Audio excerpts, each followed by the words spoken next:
Gun park దగ్గర TPCC అధికార ప్రతినిధి రమ్య ధర్నాను చేపట్టారు. అధికార పార్టీకి చెందిన ఎమ్మెల్యే శోభను వెంటనే అరెస్ట్ చేయాలని డిమాండ్ చేస్తూ ఆందోళనకు దిగారు.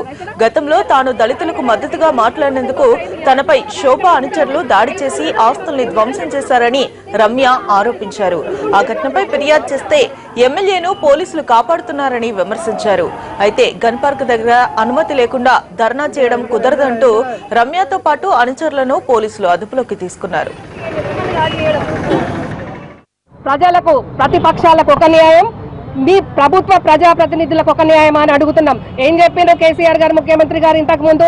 నా కుటుంబాన్నైనా, నా కొడుకునైనా, బిడ్డనైనా, నా కుటుంబ సభ్యులు ఎవరినైనా కానీ అవినీతి అన్యాయం చేస్తే ఎక్కడికక్కడ సహించేది లేదు, కఠినంగా శిక్షిస్తానని చెప్పిండ్రు. మరి ఈ రోజు నేను అడుగుతున్నాను వారిని, 5 రోజుల నుంచి మీ ప్రజాప్రతినిధి మీద చట్టం ఇబ్బంది కాదు కదా, చట్టమే చెప్పింది. ఈ రోజు ఏంటి ఇదేం అన్యాయం, ఇదేం అన్యాయం